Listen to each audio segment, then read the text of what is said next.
Welcome to highlights from a recent webinar presented by the International Cardio-Oncology Society. I'm Dr. Tom Murtaugh of the Christ Hospital in Cincinnati, and I know you're going to enjoy this presentation on managing bleeding risk in patients receiving BTK inhibitor therapy. The presentation is brought to you by members of the ICOS Pharmacy Working Group.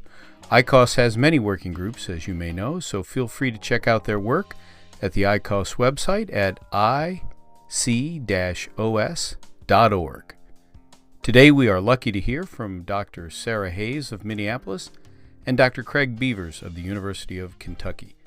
During this presentation we will hear case reports, didactic information, and even some late-breaking clinical news regarding new drug approvals. We could not do this without the generous support of AstraZeneca, Bristol-Myers Squibb, and Pfizer. So without additional delay, here is today's presentation. Hi, good morning. My name is Dr. Sarah Hayes. I am a pharmacist at a hospital and clinic in Minneapolis, Minnesota. I'm a board-certified oncology pharmacist. I'll go ahead and let Dr. Beavers introduce himself now, please.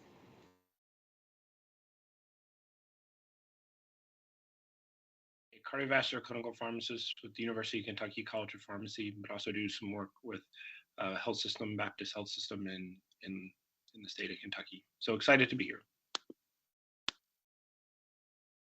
Much for that, and we'll dive right in here. We've got a full agenda of cardio-oncology, filled with cardio-oncology, and my role here really is to serve more as an introductory speaker for the disease state and the drugs we're going to be talking about. I should say the oral oncology drugs that we're going to be talking about, and Dr. Beavers is really going to dive into the nitty-gritty of this presentation. We have a real live patient case here, a 79-year-old female, which is a pretty advanced elderly age, but not uncommon for CLL.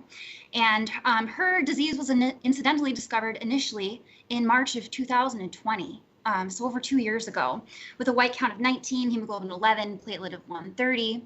So she was stage B and then RI stage 1, pretty low stage disease, but she did have a heterozygous deletion of 13q, which is a good thing. She was IgH somatic hypermutation positive, also a good thing. And at the time, she had really no other comorbidities. About a year later, she developed atrial fibrillation. This is on no treatment. This is just on an observation for her CLL with a CHADS-2 VAS score of 4. Her physician at the time started her on verapamil, 120 milligrams every morning. And due to her CHADS VAS score, she was started on oral anticoagulation with apixaban, 5 milligrams twice a day. About 8 months later, her CLL worsened, palpable splenomegaly, and a hemoglobin drop. She was started on ibrutinib, 280 milligrams daily, due to the drug-drug interaction with verapamil. And I just wanted to present this case just as a really classic CLL type patient, elderly, comorbidities present. And I always get the question, what if they have atrial fibrillation? Can I start them on a BTK inhibitor? So I'm gonna leave that for Craig later for discussion. CLL, as we all know, is the most common leukemia that we've got in the United States for sure, the most common leukemia diagnosis. And we've got these soccer ball cells, IgHV mutation being favorable, and we see deletion 13q as being favorable. 11q and 17p are the unfavorable deletions. That's where the TP53 lies. You lose that, you're in big trouble. But what I wanted to call out is that these patients often present with thrombocytopenia. So when we're talking about bleeding and BTKs, I just wanted to note, 1 in 10 to 1 in 5 patients may have thrombocytopenia present due to their disease. We'll see about 20,000 new cases in the United States per year. And of the cancers to have, this one is a relatively good one. Not that it's ever good, but about 90% of people survive 5 years. So we're often dealing more with their comorbidities than their cancer. And the median age of diagnosis is 70. So 90% of CLL patients have comorbidities present at diagnosis. we've done a good job increasing the overall survival with this disease, and that's due to our new drug agents, our amazing new drugs. And I just wanted to call your attention to the bottom picture, which kind of shows this progression from, your chlorambucil in the 1950s to your fludarabines, your rituximabs, and really ibrutinib, the star of this show. 2013 we were looking at, so less than a decade ago, it was FDA approved for CLL, and how remarkably our treatment has come along for this disease state just in a few short years. Pretty amazing. Venetoclax being even more recent, and now their standard of care is pretty incredible. So they really were outshining the other agents in many ways. The B cell receptor is the highlight here. It can be tonic, or it can be activated. And this is important because the mTOR, this kind of tonic pathway, versus the BTK pathway, which is the NF-kappa B pathway, differentiates some of the constitutive activation that goes on in, say, your Hodgkin's, your diffuse large B cell, which we're not using BTK inhibitors to treat, but you can use BTK inhibitors to treat things like marginal zone, mantle cell, follicular. And, in this case, CLL is what we're going for. And that's where the BTK pathway, which is downstream of that BCR receptor, is inhibited. So this NF-κB leads to this transcription factor adjustment, which regulates the gene expression, which ultimately decreases the cell's proliferation and survival. It's a very effective mechanism of action for CLL in particular. Bruton's tyrosine kinase was discovered by Dr. Colonel Ogdenkar Bruton, and he had a patient named Joseph, an 8-year-old patient that had recurrent pneumonias and a lack of serum immunoglobulins. And this is where the XLA was discovered, the X-linked A gamma globulinemia, and his discovery of that was relevant to the Bruton's tyrosine kinase, which was later actually fully described in the 1990s. And then the first inhibition of it was in the 2000s, with ibrutinib being discovered in 2007. This tyrosine kinase has these 5 domains, and ibrutinib binds at C481. It's a covalent bond, so it latches on and it does not let go. And this covalent bond disrupts the ATP binding, which then stops that cell signaling and shuts down the cell, essentially. So that C481 is where ibrutinib binds, as well as our other 2 agents that I will be discussing, zanubrutinib and acalabrutinib. And I just wanted to mention that this C481, unfortunately, resembles a lot of the other kinases, TEC being the one that we'll discuss at length, but there's actually 9 other kinases that look very similar to this. So it's a little bit promiscuous in terms of a drug. It hits a lot of different things. Ibrutinib and acalabrutinib are currently in the United States FDA approved for the treatment of CLL, but zanubrutinib, you'll see, is in the guidelines, although it is not yet approved for CLL treatment. Of note, just because I'm a pharmacist and I think it's really fun to discuss these things, I think it's great because they all end in ibrutinib, they're Bruton tyrosine kinase inhibitors, but these other drugs, they actually work differently. There's, with fenebrutinib, for example, it's a triple hydrogen bonding activity that's going on that inhibits the Bruton tyrosine kinase. It's not the same residue as ibrutinib and acalabrutinib, and vecabrutinib is one that messes with the B cell activation markers. The trial for B cell malignancies for VECA were taken off the market, or stopped prematurely. They were terminated. It was never on the market. So you see all these different mechanisms of actions. I think of this list, I'd have to say pirtobrutinib is the one that we may see in CLL. It's an ATP pocket binding disturber that's, again, different from ibrutinib. So even though they're the same, the mechanism is Bruton's tyrosine kinase inhibition, they work differently pharmacologically. So covalent versus non-covalent binding, permanent versus non-permanent, and so you see different things with these different drugs. Ibrutinib, again, FDA approved for a lot of diseases, but it would not be an oncology presentation if my presentation was not out of date by the time I presented it. And I think this is my best example ever, because ibrutinib was FDA approved 12 hours ago for pediatric chronic and acute graft versus host disease. So we now have the first pediatric indication for ibrutinib just 12 hours ago. And this is very exciting for me as a pharmacist, because there's now an oral suspension that's going to be on the market. In the past, we've not been able to administer this easily to patients that can't swallow, tablets only, do not crush, chew, break. So now we're going to have a suspension, which is really, really exciting. You see it's approved for all of these different disease states, and the dosing is a little different.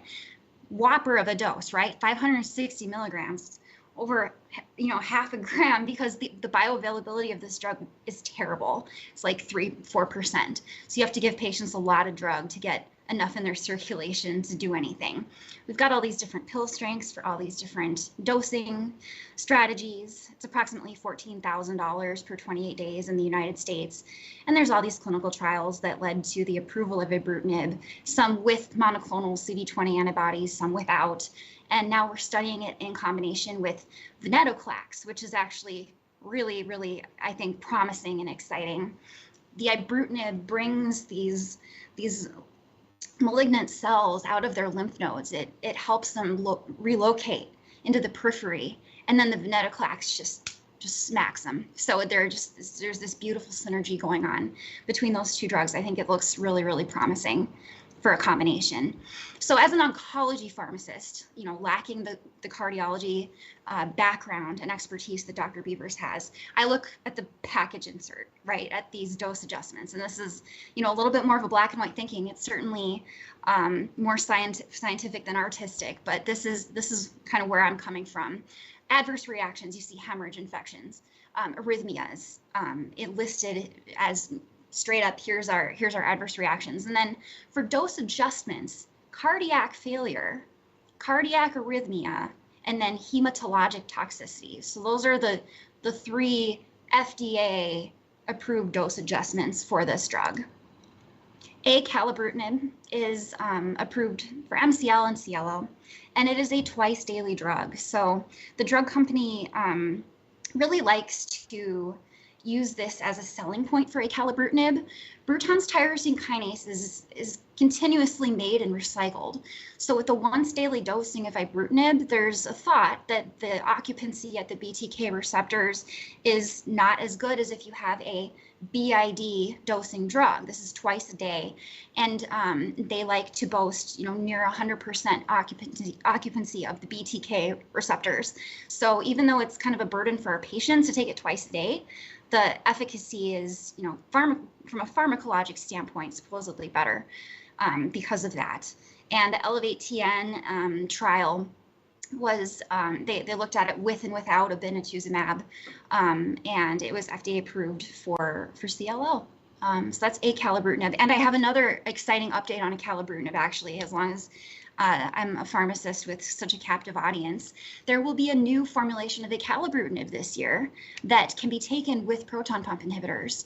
As of now, acalabrutinib and GERD do not mix, because you cannot take proton pump inhibitors. You need acid for this to be absorbed. So we're going to have a new tablet that we can crush and take with PPIs. So again, yet another kind of exciting new thing from a pharmacy perspective.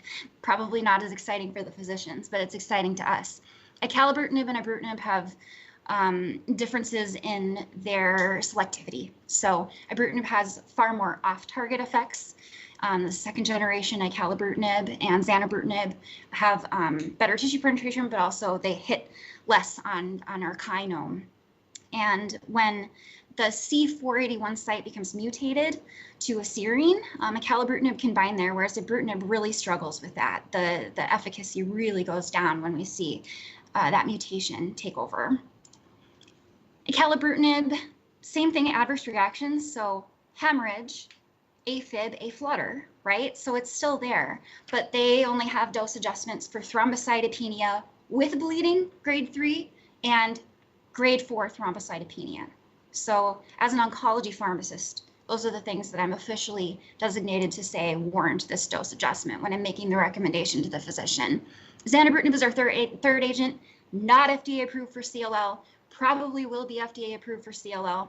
They did a twice daily dosing study as well, better BTK occupancy, but they have studied it as daily dosing because the half-life is so much longer than ibrutinib. It's like 4 times the length of ibrutinib. They can probably get away with daily dosing with this drug. We don't have enough data yet to say for sure that that'll be FDA approved when it is FDA approved, but my gut feeling is it probably will be eventually approved as a daily drug. And this was Sequoia trial. And here's our package insert with hemorrhage, cardiac arrhythmias. So AFib went away. It seems like as we move along here down the list, there's less and less warning to me that there could be arrhythmias going on. But FDA says grade 3 thrombocytopenia with significant bleeding or grade 4 thrombocytopenia, and they give a time range, 10 consecutive days is where it becomes official. NCCN here, I just wanted to call out, this is our standard of care. You have this first bucket of patients that's young people, and you have your BTKs and your venetoclax. Second line is your older people or younger people with comorbidities, same options. They just have venetoclax and your CD20 monoclonal antibody as a preferred option. And then at the bottom there, you've got your deletion 17p patients, those very high-risk patients, and it's pretty much the same options again. Second line subsequent therapy, they're looking very, very similar, right? It's pretty much all of your same drugs, just in a slightly different order. So these drugs are at the forefront of CLL treatment, right? So we're using them a ton, we're studying them even more, and they're going to continue to be very popular. So we need to know toxicity-wise what we're doing. My case for Craig, I'm an oncology pharmacist. I know I'm sending patients to the cardiology clinic, and these toxicities are sometimes annoying, but here's why we want to use them. We have really good disease control, really good PD over PK. You know, you can take the drug once a day and it keeps working. No infusions needed, once daily dosing for ibrutinib. And because ibrutinib actually downregulates CD20 expression, the ibrutinib and rituximab studies were not that great. So we actually don't even need a monoclonal antibody all the time. That was an excellent presentation by Drs. Beavers and Hayes that certainly helps translate our scientific knowledge into clinical practice. Don't forget to check out the ICOS website for all things cardio-oncology and make plans to be in Spain come September 2023 for the Global Cardio-Oncology Summit. GCOS is the premier international meeting for cardio-oncology. Our music was composed especially for ICOS by Eli Brandt of Oberlin College. This is Dr. Tom Murtaugh of the Christ Hospital saying, treat cancer, protect hearts.